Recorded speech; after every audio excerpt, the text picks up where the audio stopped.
Bannayuganda bannange mwenna abandaba mbalamusizza mwebale gyonna gye tukola gye mukola gye mutuusaako engalo akaseera mmanyi tuli mu kulonda ne tusabe Katonda ayambe eggwanga lyaffe tukayitemu bulungi ate tuddeyo mu mbeera ekakkalabya emirimu nga gye batukola ebbanga lyonna. Omanyi mulina okwekubiriza ennyo okwagala ensi yammwe. Bino ebyokulonda yeesi bibaawo naye eggwanga Uganda lye likulembera buli kimu mu bikolwa. Tufumiitirize ennyo bye tukola okola nti byonna bye tukola tukulembeza omwoyo gw'eggwanga. Kino kye tukola eggwanga kirirekawa mu mbeera emu oba endala. Naye ng'ovuddeyo mwonna mbadde mmanyi ku musango gwange gugenda mu maaso gwe nawaabira Diamond Trust Bank ne lwakuba abasinga mwaguinterpretinga bubi. Abasinga bagamba nti ogwo omusango gwa Ham alwana ne banka ayagala bajjamu bumbi 120. Ne leero nzizo batangaaza omusango gwa Ham ddala kiki ekiri munda ekigulimu. Lwaki Ham yawawaabira DTB kooti ne pronouncing illegality. Banka zonna zaavaayo wammanga mu kibiina kyabwe Uganda Bankers Association UBA. Bannayuganda bannange ntwala omukisa guno bategeeza nti eggwanga lyattunga Uganda oba ffe nga bannayuganda tetuli baavu, wabula it is poor structures, exploitative structure systems and policies ezitukuumidde mu mbeera mwe tukola ki mwe tulinga eggwanga. Abasajja bano baaseetinga ekintu wammanga wadde baavaawo physically naye mentally baasigalawo nga tulina obbakolera obulamu bwaffe bwonna through poor financial systems. Yes, bagamba baleeta democracy naye ate baatuleka mu buddu abasinga mutasobola kulaba kuba lwa nsonga ensi bwe yatuuka tekyatambulira nnyo mu bintu by'amaanyi. Ensi ya movinga, ensi etambula na bwongo.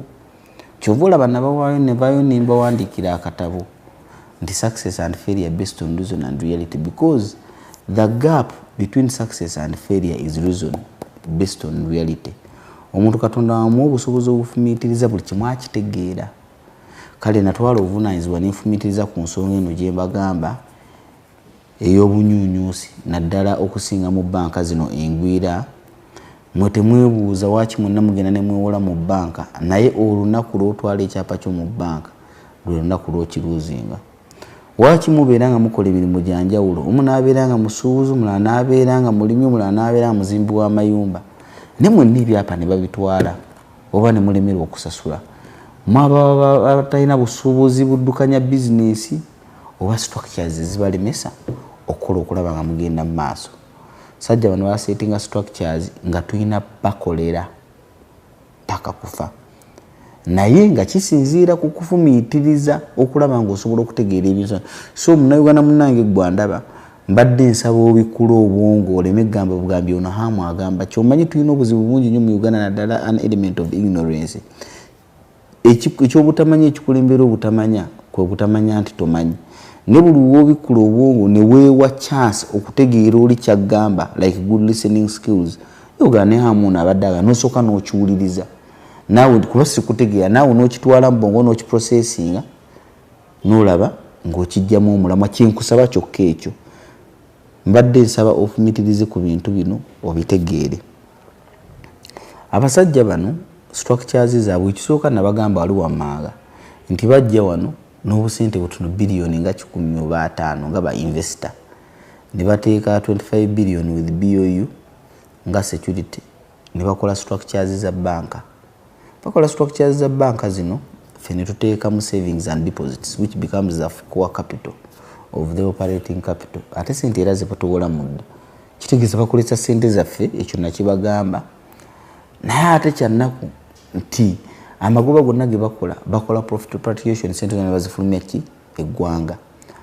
Nsobola kikunyonnyola mu bigambo ebifundafunda kiringa nga we najja ewuwo ne nkusanga ng'olina obukadde bubiri ne gamba nti kankuwa akakadde kano. Yes, capital is good naye ate sikkiriziganya na mbeera egamba nti capital has no nationality. No, the nationality of capital is its place of origin. Capital gyava yowabeera amazaalibwa gaayo era ebiseera ebisinga capital always goes back to its place of origin with all all the interest and profits that has made.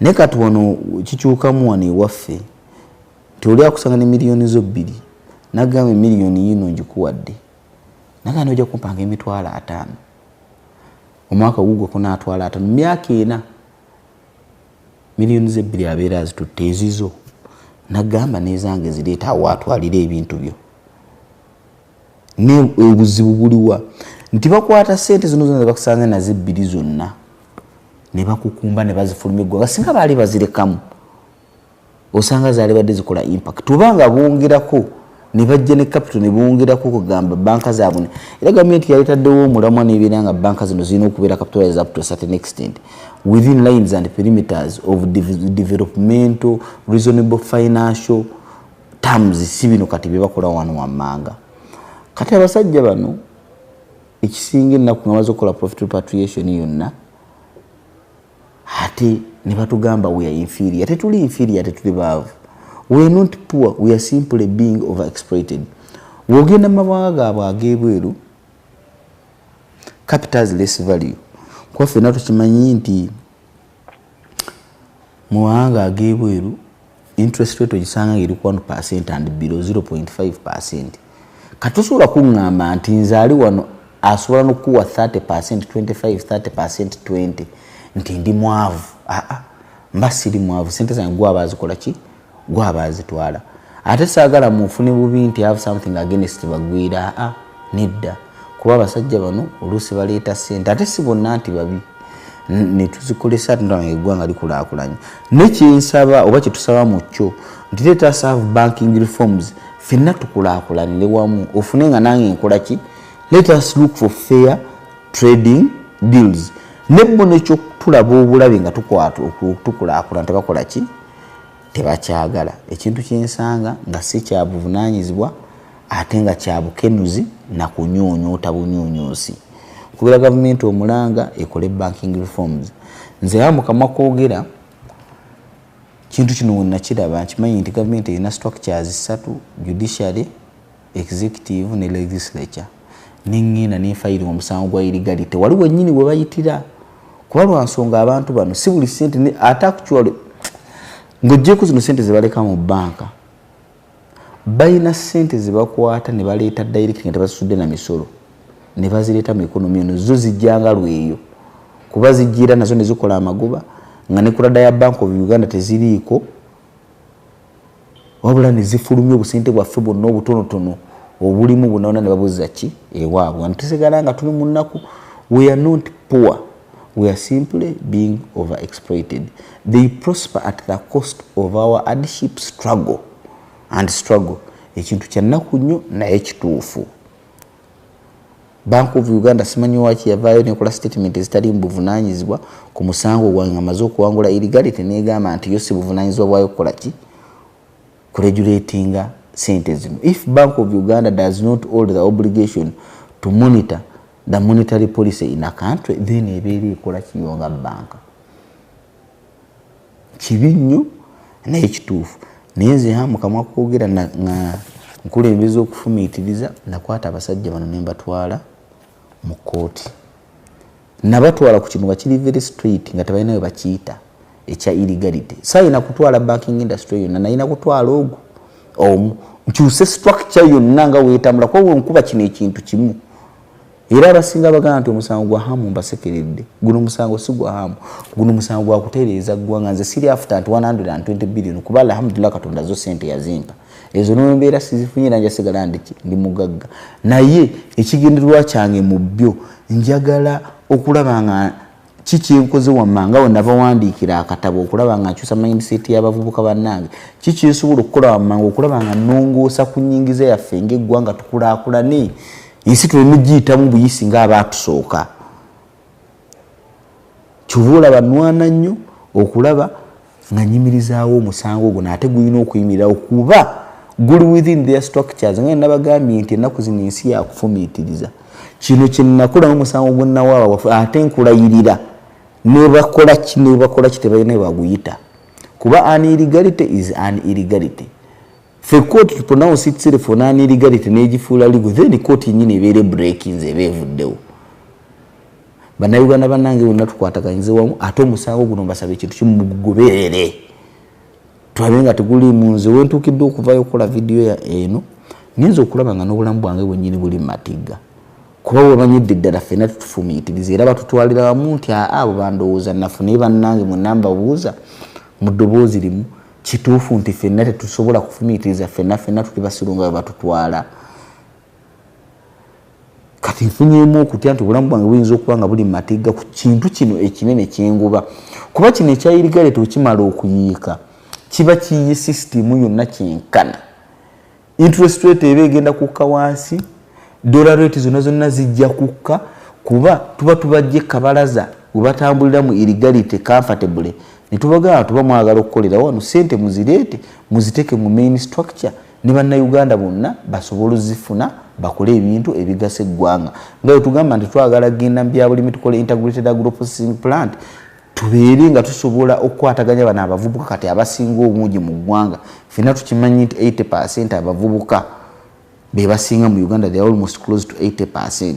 Kati abantu abo tubayambi tusobola bayamba nga tuongera value ku byobulimi ne tuwa value nsulo ne tukwa import substitution domestic ne tukola ne export n'ebintu byetaga capital mungi tetulina ngali gye tugenda bikola nga financial structures and policies are still this week kati gwe musango guno tugoleze agro bank tulabe nti eggwanga Uganda likulaakulana ffenna tukulaakulana ebintu byokkulaakulana nze kabyantama era kale otuukayo Katonda akuwadde ssente naye osigala oliswa n'emirimu olina emmotoka 8 mu lujja osigala ovuga emmotoka emu osula ku nnyumba ya eka 11 erimu ebisenge biyitirivu osula mu kisenge kimu ate n'ekisenge tokijjaamu osula ku kitanda kimu n'ekitanda okisulako oludda kati omuntu yenna afumiitiriza agamba nze ng'omuntu Allah alhamdulillah mpadde nekikyesobola okukola amangu okulaba nti bannayuganda bannange bonna okutwaliza ewamu tukulaakulana gwe mulamwa guno era gwe musango ogwo gumulaba muki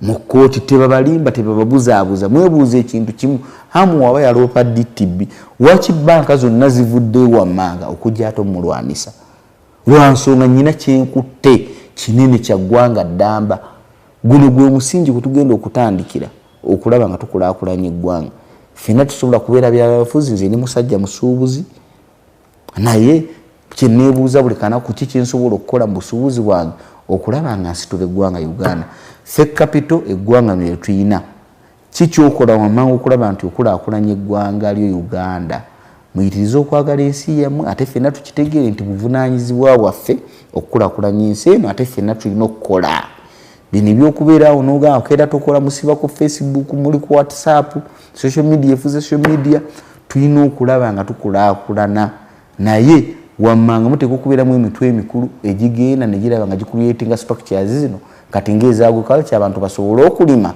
ebintu byabwe nga birina akatale abantu basobole okukulaakulana nga omuntu alina kuva Arua omuntu alina kuva Mbalala omuntu alina kuva Soroti ko muteekayo structures ezimusobozesa okufuna ekyokulya eyo gyali abavubuka bajja kulekerawo okutunda ettaka nti bagula boda bajjule mu kibuga urbanization ejja kuba cut off naye nga mudda tulina okutandikirawo mu structures. The gateway is the financial structures, systems and policies. Kintu hamu kyagezaako okulwanira mu musango guno. Hamu takyanoonya bugagga nti anoonya bugagga. Naye ndabye ekintu kyenkutte kinene banga okusivangayo kibagamba kino nekino ekintu kisobola n'okuttisa omuntu. Nene bw'obanazita kasita mwena musigadde mu kikoze eki mukitegedde embeera yeeyo. Ham alwana for fairness in the financial structures, systems and policies okulaba nti ensi Uganda ekola ki ekulaakulana. Sente zaffe zonna bazitwala ate ne bajja ne batuddiza peanuts in form of donations.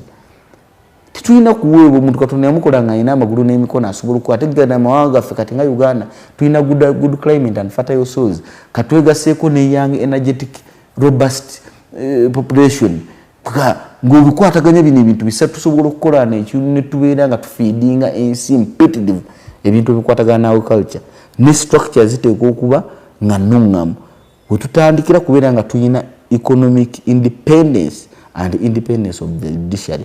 This is what these people are trying to compromise.